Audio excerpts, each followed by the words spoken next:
Good morning students. अब हम chapter हमारा बायोलॉजी का 11th की बायोलॉजी का चैप्टर 9 चल रहा है।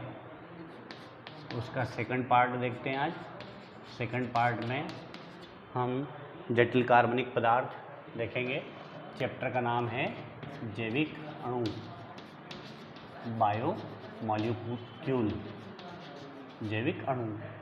इसमें पिछली वीडियो में मैंने आपको खनिज पदार्थों के बारे में, इसके अलावा पोषक तत्वों के बारे में, कार्बोहाइड्रेट के बारे में, जल के महत्व आदि सारी चीज़ें बता चुके हैं। अब आज पढ़ेंगे हम अगला पोषक तत्व प्रोटीन।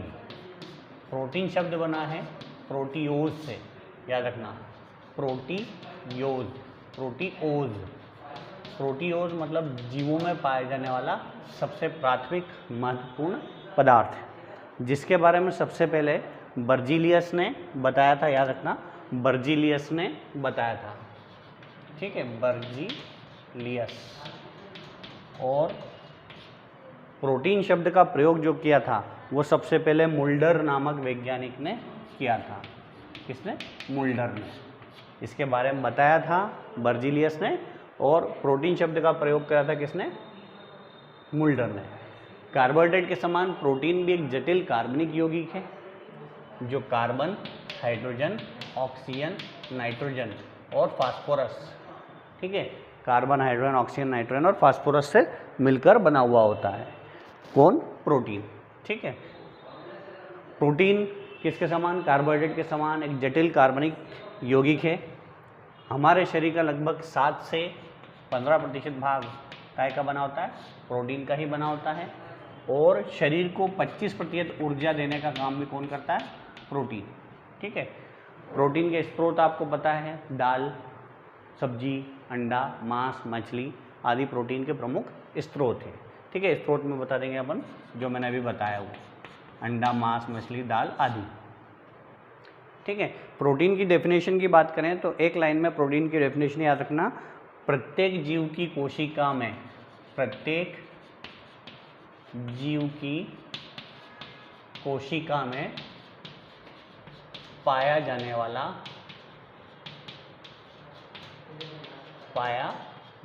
वाला जटिल कार्बनिक पदार्थ। कौन? जटिल कार्बनिक पदार्थ। जितने भी जटिल होंगे वो पाचन के बाद सरल पदार्थों में अपघटित होते हैं, ध्यान रखना। जब भी टूटते हैं तो सरल में टूट जाते हैं।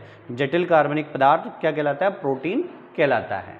और जब इसका जल अपघटन होता है या ये जब पच जाता है तो पचने के बाद किसका? ए मतलब अमीनो अम्ल का निर्माण करता है, ठीक है। तो प्रत्येक जीवित कोशिका में पाए जाने वाला जटिल कार्बनिक पदार्थ है प्रोटीन, जिसका जल अपघटन करने पर क्या प्राप्त होता है? अमीनो अम्ल प्राप्त होता है इसके विघटन के बाद। और प्रोटीन का जो अणुभार होता है वो बहुत अधिक होता है, इसका अणुभार अधिक होता है, ध्यान रखना। अब जो एक अणु प्रोटीन बनता है, एक अणु प्रोटीन के निर्माण के लिए, ध्यान रखना अच्छे से, एक अणु प्रोटीन के निर्माण के लिए 20 अमीनो अम्ल की आवश्यकता होती है। कितने अमीनो अम्ल की? 20 अमीनो अम्ल की। 20 अमीनो अम्लों में से 10 अमीनो अम्ल तो हमारे शरीर में मौजूद होते हैं, ठीक है। और 10 अमीनो अम्ल को हम जो है दूसरे जीवों से या दूसरे भोज्य पदार्थों से या पोषक पदार्थों से प्राप्त करते हैं, ठीक है। एक अणु प्रोटीन के निर्माण के लिए 20 अमीनो अम्ल की आवश्यकता होती है, जिसमें 10 तो हमारे शरीर में मौजूद हैं और 10 को हम कहाँ से प्राप्त करते हैं? भोज्य पदार्थों से। और भोज्य पदार्थ या स्रोत जो थे प्रोटीन के, वो बताए थे दूध, अंडा, मांस, मछली आदि इसके प्रमुख स्रोत हैं, ठीक है। ये हो गया अपनी प्रोटीन के बारे में मुख्य चीज़ें। अब आते हैं प्रोटीन के प्रकार के बारे में, ठीक, किसके बारे में? प्रकार के बारे में। तो प्रकार जो है प्रोटीन जो है मुख्यतः 3 प्रकार के होते हैं। नंबर 1 सरल प्रोटीन। पहला प्रोटीन क्या है? सरल प्रोटीन। वह प्रोटीन जो केवल काय से बना होता है? अमीनो अम्ल से बना होता है। सिंपल या सरल प्रोटीन कहलाता है। केवल काय का बना हुआ है? केवल अमीनो अम्ल का बना हुआ। ग्लोब्यूलिन, एल्ब्यूमिन अंडे में पाया जाता है, एल्ब्यूमिन याद रखना, एल्ब्यूमिन प्रोटीन कहाँ पाया जाता है, अंडे के अंदर जो यॉक रहता है पीला भाग, उसमें एल्ब्यूमिन नामक सरल प्रोटीन पाया जाता है, इसलिए अंडे का पाचन आसानी से हो जाता है क्योंकि प्रोटीन के साथ सरल प्रोटीन। जल्दी से लिख दो बेटा मनीषा कि एल्ब्यूमिन प्रोटीन कहाँ पाया जाता है, फटाफट लिख देना, अभी बता चुका हूँ मैं। दूसरा आता है संयुग्मी प्रोटीन।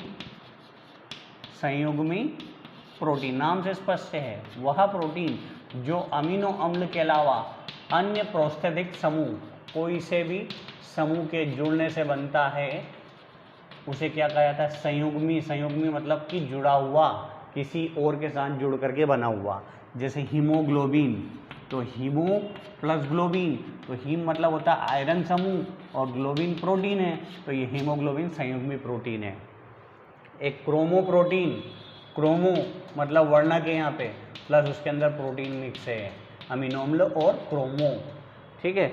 एक क्रोमो प्रोटीन के अलावा लाइपोप्रोटीन, सुना है आपने, लाइपोप्रोटीन की बनी होती है कोशिका झिल्ली, तो लाइपोप्रोटीन लिपिड प्लस अमीनो अम्ल से मिलकर बना हुआ है। हीमोग्लोबिन, क्रोमोप्रोटीन, लाइपोप्रोटीन, इसके अलावा अनेक प्रोटीन हैं जो कि संयुग्मी प्रोटीन के उदाहरण हैं। इसके अलावा म्यूसिन भी है, हिस्टामिन भी है, हिपेरिन भी है, और भी बहुत सारे प्रोटीन हैं। तीसरा और आखिरी प्रोटीन आता है व्युत्पन्न protein, reciprocal protein, simple, compound और रेसिप्रोकल। नाम से स्पष्ट हो गया, जो सरल प्रोटीन है, सरल प्रोटीन के जल अपघटन से, किसके, सरल प्रोटीन के जल अपघटन से, सरल प्रोटीन के जल अपघटन से बनने वाले प्रोटीन को क्या कहा जाता है, व्युत्पन्न प्रोटीन कहा जाता है। और व्युत्पन्न प्रोटीन का सबसे अच्छा उदाहरण है इंसुलिन, याद रखना, इंसुलिन जो है अग्नाशय में बनने वाला महत्वपूर्ण हार्मोन है, और हार्मोन लगभग सभी हार्मोन काय के बने होते हैं, प्रोटीन के ही बने होते हैं, याद रखना, हार्मोन काय के बने होते हैं, प्रोटीन के, पर हर प्रोटीन हार्मोन बना ये जरूरी नहीं है, ठीक है। सारे बच्चे विद्यार्थी होते हैं, पर सारे विद्यार्थी जैन सर से पढ़ें ये जरूरी नहीं है, मतलब कि सारे हार्मोन जो है काय के बने हुए हैं, प्रोटीन के, ध्यान रखना, ऑब्जेक्टिव, हार्मोन काय के बने होते हैं, प्रोटीन के, पर सारे प्रोटीन हार्मोन बनाएं ये जरूरी नहीं है। तो ये तो डेफिनेशन हुई है, ये प्रकार हुए हैं। अब आते हैं कार्य। कार्यों में आपको कुछ शब्दों को याद रखना है, कार्य आसानी से याद हो जाएंगे। सबसे पहला कार्य याद रखना, वृद्धि और मरम्मत। सबसे प्रमुख काम है वृद्धि और मरम्मत करना। शरीर के अंदर जो वृद्धि होती है वो किसके द्वारा होती है, प्रोटीन के द्वारा ही होती है। इसलिए दाल खाने को बोलते हैं घर में लोग, है ना, सब्जी खाने को बोलते हैं, फल खाने को बोलते हैं, क्योंकि उसमें क्या होता है, ग्रोथ मिलती है, वृद्धि होती है। मरम्मत, हमारा कोई अंग टूट फूट जाए या कोई चोट वोट लग जाए तो शरीर की कोशिकाओं को रिपेयरिंग करने का काम भी किसका है, प्रोटीन का ही है। तो सबसे महत्वपूर्ण काम क्या है, शरीर की वृद्धि और मरम्मत करना। दूसरा काम हार्मोन निर्माण में मदद करना। शरीर के अंदर विभिन्न प्रकार के क्या बनते हैं, हार्मोन बनते हैं। हार्मोन कहाँ बनते हैं, ग्रंथियों में। ग्रंथि क्या है, शरीर में पाई जाने वाली विशिष्ट रचना है जो विशिष्ट प्रकार के रासायनिक पदार्थ का स्त्रावण करती हैं, क्या कहलाती, ग्रंथि कहलाती हैं। अब ग्रंथि भी दो प्रकार की है, याद रखना, अंतःस्रावी ग्रंथि, अंतःस्रावी ग्रंथि और बहिर्स्रावी ग्रंथि। वह ग्रंथि जो हमारे शरीर के अंदर पाई जाती है और अपने स्त्राव को अंदर ही छोड़ती है, ठीक है। अंदर इसलिए छोड़ती है क्योंकि इसमें नलिका नहीं पाई जाती है, तो इसको डक्टलेस या नलिका विहीन ग्रंथि भी कहा जाता है। कौन सी ग्रंथि बोलेंगे, अंतःस्रावी ग्रंथि को नलिका विहीन या डक्टलेस ग्लैंड कहते हैं। क्यों कहते हैं, क्योंकि इनमें नलियाँ नहीं होती हैं। जो हमारी थायराइड ग्रंथि है, सुना होगा आपने नाम, गले में पाई जाने वाली पैराथायराइड ग्रंथि, एड्रिनल ग्रंथि, पीयूष ग्रंथि, ये सब क्या हैं, अंतःस्रावी ग्रंथियां हैं जिनसे निकलने वाले हार्मोन बिना नली से ही शरीर के अंदर स्त्रावित हो जाते हैं। ग्रंथि शरीर में पाई जाने वाली विशिष्ट रचना जो विशिष्ट रासायनिक पदार्थ का स्त्रावण करती है, ग्रंथि कहलाती है। ग्रंथि दो प्रकार की है, अंतःस्रावी या नलिका विहीन ग्रंथि।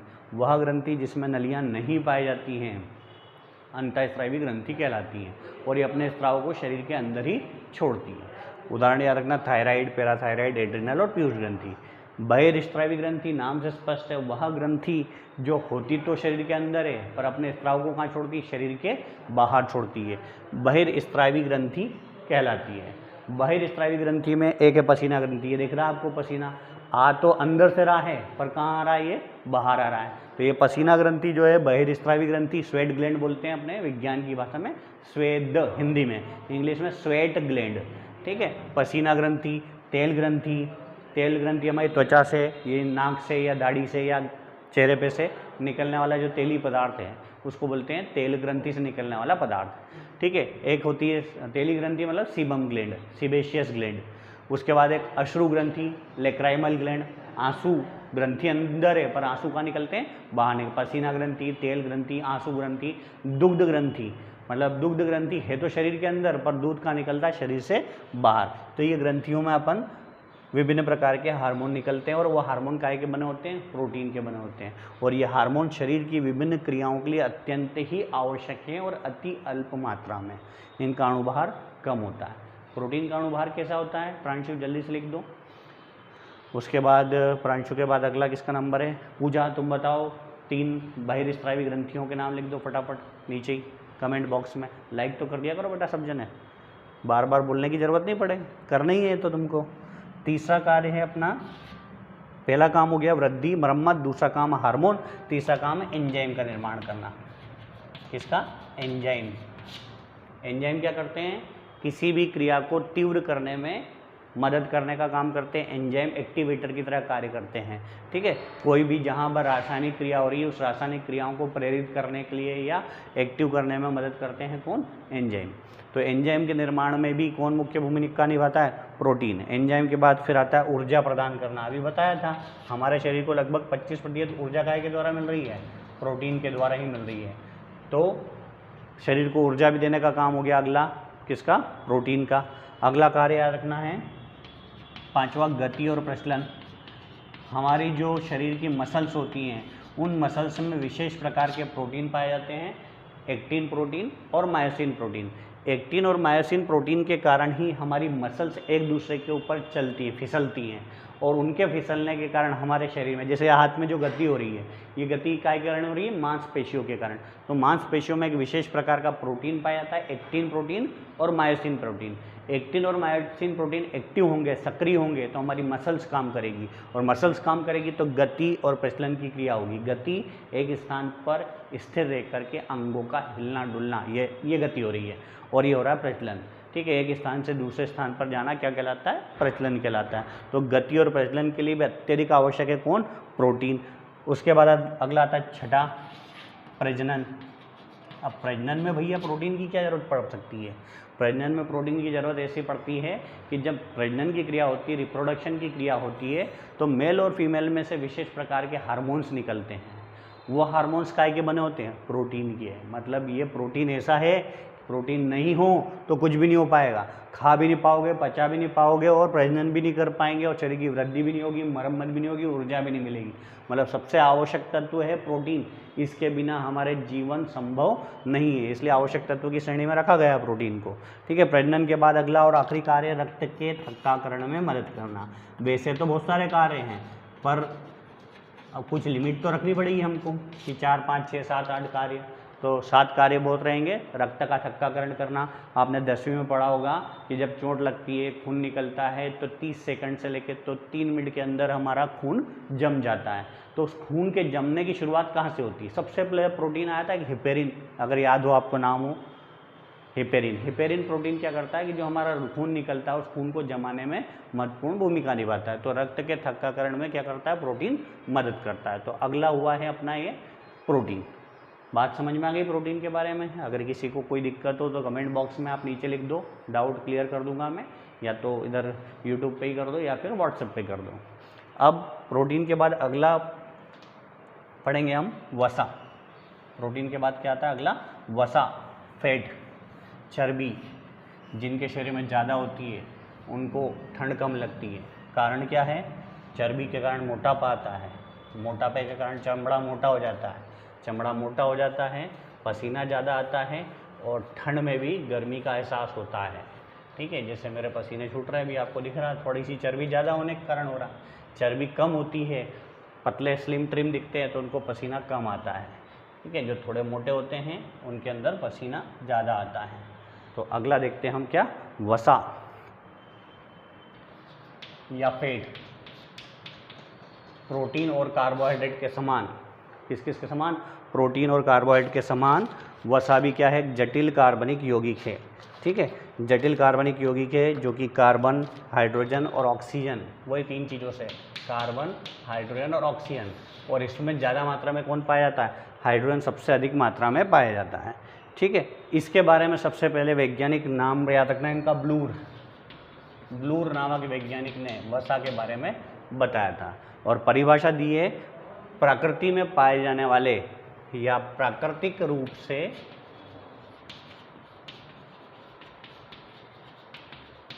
पाए जाने वाले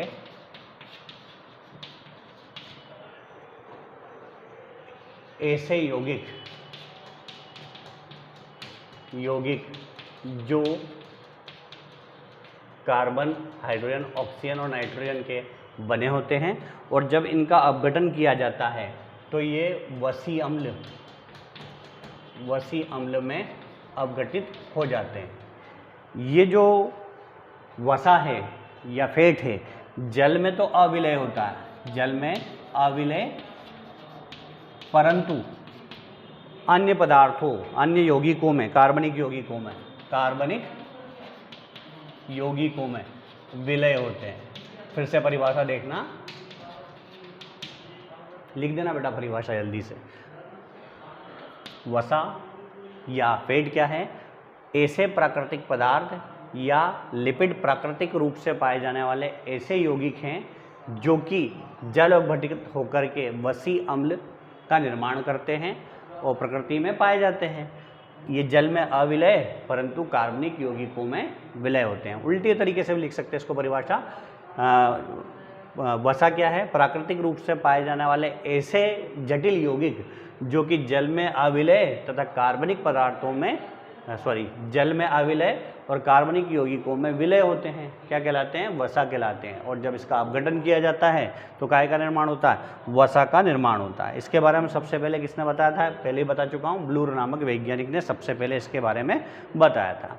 ठीक है, आगे बढ़ते हैं हम कि जो जंतुओं में आवश्यक वसा का संश्लेषण जो होता है हमारे शरीर के अंदर, वो कहाँ पर होता है, कोशिका के अंदर जो पावर हाउस होता है, किसको कहते हैं, कोशिका का पावर हाउस। फटाफट लिख दो प्रांशु, कोशिका का पावर हाउस किसे कहते हैं, उत्तर नहीं बताऊंगा मैं, कोशिका का पावर हाउस जल्दी से लिख देना नीचे।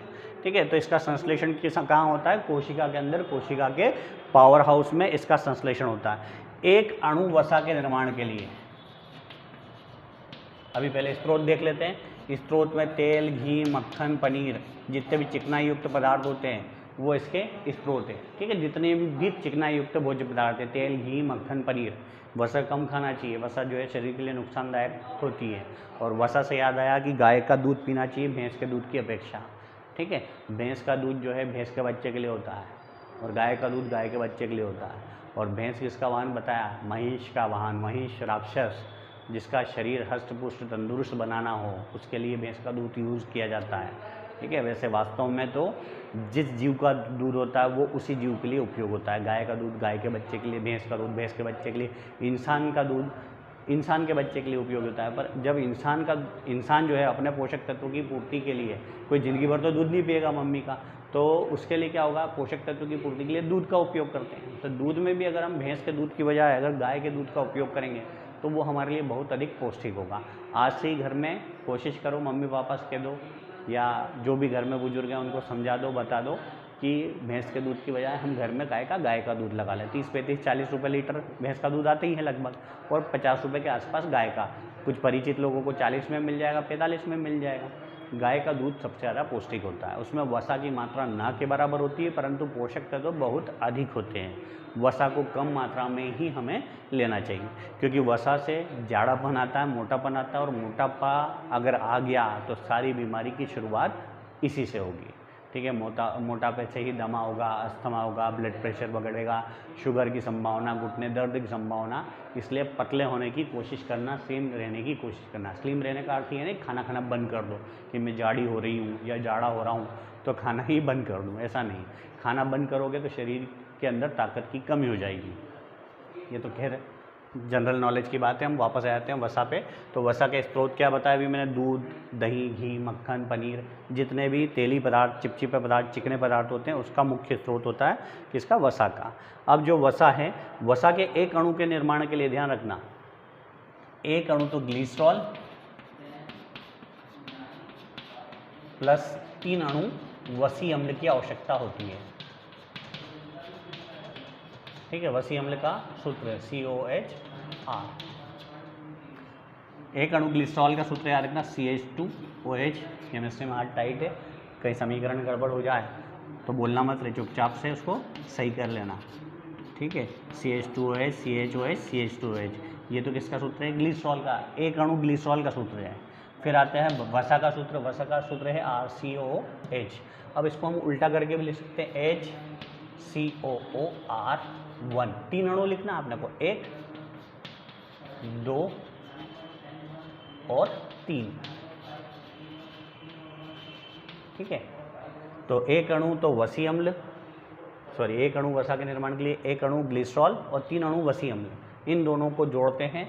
जब इनको जोड़ेंगे तो इसमें से 3 अणु काय के मुक्त होंगे? जल के मुक्त होंगे। ये दिख रहा है HHO, HHO, HHO, मतलब H2O के कितने अणु मुक्त हुए?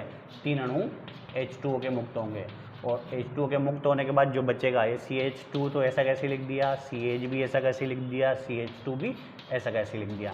अब इसमें जोड़ेंगे जो बचा हुआ है वो COOR1, COOR2 और COOR3। क्या बन गया है? एक अणु वसा का। तो ये सरल वसा है, सामान्य वसा है, सरल वसा का सूत्र है। ये आपको ऐसा कैसे ही नोट कर लेना। तो वसा के निर्माण के लिए आपको बता दिया कि एक अणु ग्लिसरॉल और 3 अणु वसी अम्ल की आवश्यकता होती है। अब आ जाते हैं हम कार्य पर। किस पर? कार्य पर। तो 5, 6, 7 कार्य यहीं बता देता हूँ मैं, एक के बाद एक याद रखते आना। सबसे पहला कार्य वसा का, सबसे प्रमुख और सबसे महत्वपूर्ण काम है वसा का ऊर्जा देना। जितने भी पोषक तत्व हैं, जितने भी कार्बनिक तत्व, जिनमें भी कार्बन है, वो क्या देने का काम करेगी? ऊर्जा। हमारे शरीर को इससे भी ऊर्जा मिलती है, पर ऊर्जा कम मात्रा में मिलती है।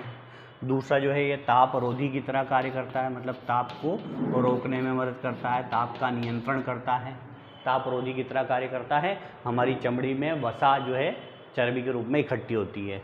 तीसरा काम इसका याद रखना है आपको, विटामिन A, D, E, के लिए घुलनशील होती है। विटामिन B, C, P जल में घुलनशील विटामिन है और विटामिन A, D, E के जो है वो वसा में विलेय विटामिन है, मतलब विटामिन को घुलने में भी मदद करती है। कौन? वसा। अगला काम है वसा, विटामिन A, D, E के लिए हो गया। अगला काम है, 5वां काम है जैव झिल्ली या बायोमेम्ब्रेन।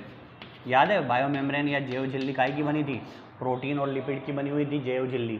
तो जैव झिल्ली के निर्माण में मदद करना इसका अगला काम है। अगला काम है 5वां, बीजों के अंदर, बीज में खाद्य पदार्थ के रूप में संचित होती है वसा। किस रूप में? खाद्य पदार्थों के रूप में संचित होती है वसा। छठा अगला कार्य याद रखना, विभिन्न प्रकार के उद्योगों में, कौन कौन से उद्योग में? साबुन में वसा है, तेल में वसा है, औषधि में वसा है। इसके अलावा स्नेहक या लुब्रिकेंट सुना होगा, मशीनों में ग्रीस डालते हैं ना, ग्रीस, वो ग्रीस क्या है? वसा ही है। ठीक है, तो औषधियों में भी तेल मिला रहता है थोड़ा सा।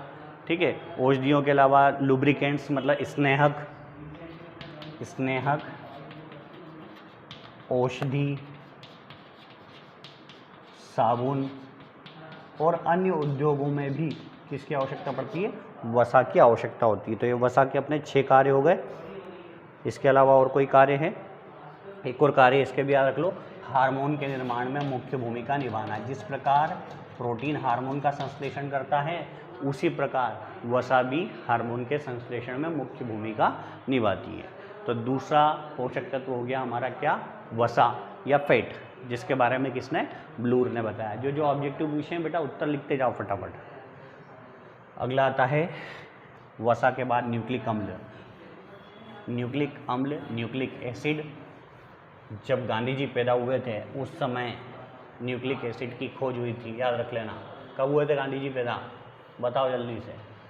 तारीख नहीं बोल रहा हूँ, सन बोल रहा हूँ, ऐसा नहीं कि 2 अक्टूबर 1869 लिख दो तुम।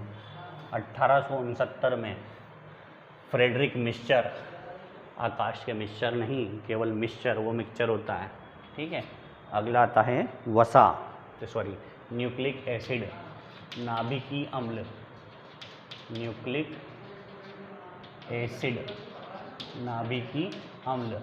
पहले इसको न्यूक्लिन नाम दिया था, क्या नाम दिया था, न्यूक्लिन, ठीक है। किसने दिया था, फ्रेडरिक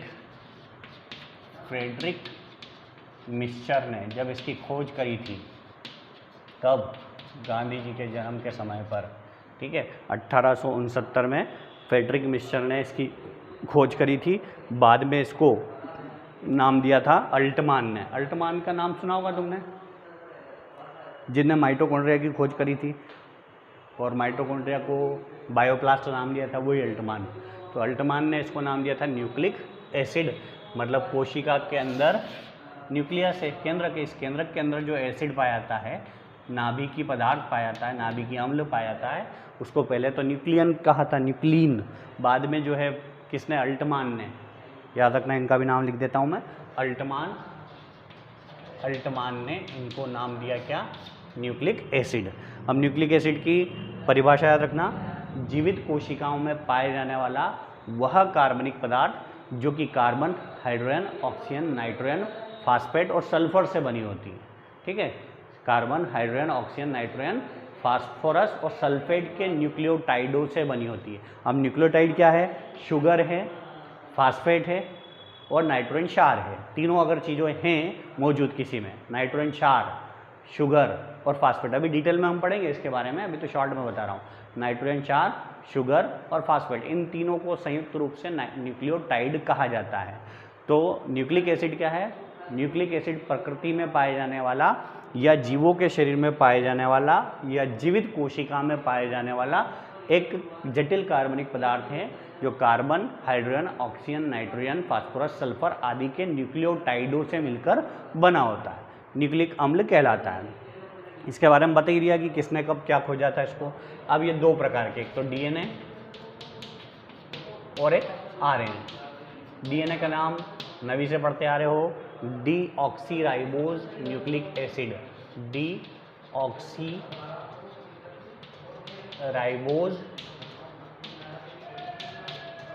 न्यूक्लिक एसिड, डीएनए। ये मुख्य रूप से जंतुओं का आनुवांशिक पदार्थ है, ठीक है। दूसरा आता आरएनए, राइबोज न्यूक्लिक एसिड, ठीक है। ये पादप विषाणुओं का आनुवांशिक पदार्थ है, डीएनए और आरएनए, ठीक है। डीएनए आरएनए जो है प्रोटीन के निर्माण में और इसके अलावा प्रोटीन के अलावा न्यूक्लिक आनुवांशिक पदार्थों के संश्लेषण में या आनुवांशिक गुणों के निर्धारण में मुख्य भूमिका निभाता है। प्रोटीन के निर्माण में मदद करता है और आनुवांशिक लक्षणों का निर्धारण करता है कौन, डीएनए। इसी प्रकार आरएनए जो है ये विषाणु, पादप विषाणु का आनुवांशिक पदार्थ है कौन, आरएनए, और इसका भी काम है प्रोटीन संश्लेषण में मुख्य भूमिका निभाना। क्यों, क्योंकि आरएनए 3 प्रकार के हैं, कभी सुने हो तो एमआरएनए, आरआरएनए और टीआरएनए। अभी आरएनए डीएनए को हमको डिटेल में पढ़ना, अभी शॉर्ट में बताता हूँ। मैसेंजर आरएनए, राइबोसोमल आरएनए और ट्रांसफर आरएनए। ये राइबोसोमल आरएनए पर राइबोसोम पाए जाते हैं जो कि प्रोटीन संश्लेषण का काम करते हैं। तो ये आरएनए 2 प्रकार के हो गए। अब कार्य के बारे में बात करें। कार्य नंबर 1 कार्य है, सबसे पहला प्रमुख कार्य आनुवांशिक लक्षणों का निर्धारण करना। डीएनए और आरएनए दोनों न्यूक्लिक एसिड है, ये दोनों का काम क्या है, आनुवांशिक लक्षणों का निर्धारण करना, और इन्हीं के द्वारा, थोड़ा शुभम सर धीरे बोलो यार, और शुभम सर, आनुवांशिक लक्षणों का निर्धारण करना और साथ साथ आनुवांशिक लक्षणों का स्थानांतरण भी करना, इनका प्रमुख कार्य, पहला कार्य आनुवांशिक लक्षणों का निर्धारण करना और उनका स्थानांतरण करना। दूसरा, पादप में आनुवांशिक पदार्थ के रूप में कौन है, आरएनए, और जंतु में आनुवांशिक पदार्थ के रूप में कौन है? डीएनए। ये डीएनए और आरएनए आनुवांशिक पदार्थों के संश्लेषण में भी मुख्य भूमिका निभाते हैं। पादपों के आनुवांशिक पदार्थ के रूप में आरएनए और जंतुओं के डीएनए। तीसरा काम याद रखना इसका, राइबोसोम से संबंधित, क्योंकि आरएनए जो है वो राइबोसोम से संबंधित है, तो राइबोसोम से संबंधित जितनी भी क्रियाएं होती हैं उन क्रियाओं में भी सहयोग करना किसका काम है? ये न्यूक्लिक अम्ल का काम है। और क्या सहयोग करेगा? एक ही सहयोग है। राइबोसोम का काम क्या है? प्रोटीन संश्लेषण। तो प्रोटीन संश्लेषण में मदद करता है ये। उसके अलावा प्रोटीन के अलावा एंजाइम के निर्माण में, किसके? एंजाइम के निर्माण में मदद करना इसका एक और काम हो गया। 4 काम हो गए। पहले आनुवांशिक लक्षणों का निर्धारण करना, साथ साथ उनका स्थानांतरण करना। दूसरा काम हो गया पादप आरएनए और जंतु डीएनए। पादप में आरएनए और जंतुओं में डीएनए आनुवांशिक पदार्थ के रूप में पाया जाता है। अगला राइबोसोम से संबंधित जितनी भी क्रियाएं हैं, पॉलीपेप्टाइड चेंज के निर्माण में मदद करता है जिससे कि प्रोटीन का संश्लेषण होता है। अगला बताया एंजाइम के निर्माण में मदद करना। 5वां कार्य याद रखना है आपको। इसका 5वां कार्य जो है प्रोटीन संश्लेषण। प्रोटीन संश्लेषण में मुख्य भूमिका निभाना। जल्दी से लिखो मनीषा। न्यूक्लिक अम्ल की खोज किसने करी थी? 6, क्रोमेटिन जाल का निर्माण करना। अब क्रोमेटिन जाल क्या है आपको पता है, अभी केंद्रक पढ़ चुके हैं। उस केंद्रक के अंदर हमने गुणसूत्र पढ़े थे, और गुणसूत्र जिन धागों से बने होते हैं उनको बोलते हैं क्रोमेटिन जाल। तो इस न्यूक्लिक एसिड के द्वारा ही किसका निर्माण होता है? क्रोमेटिन जाल का निर्माण होता है। और 2 क्रियाओं को याद रखना। 2 क्रिया कौन कौन सी? रिकॉन और म्यूटॉन। अब ये रिकॉन और म्यूटॉन क्या है? रिकॉन और म्यूटॉन, रिकॉन बना रिकॉम्बिनेशन से और म्यूटॉन बना है म्यूटेशन से।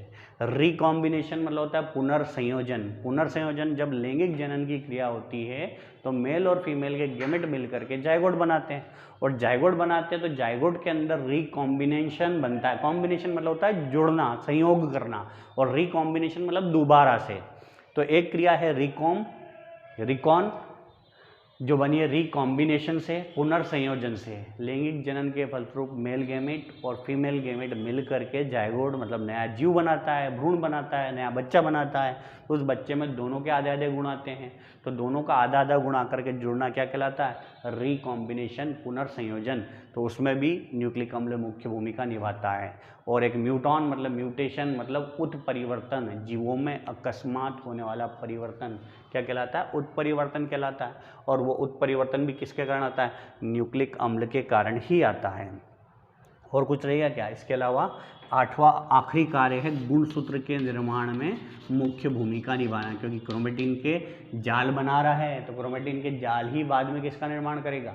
गुणसूत्र का निर्माण करेगा। चाहो तो इसको एक साथ ही कर देना, गुणसूत्र और क्रोमेटिन जाल के निर्माण में मदद करना, सहयोग करना। ये किसका काम हो गया?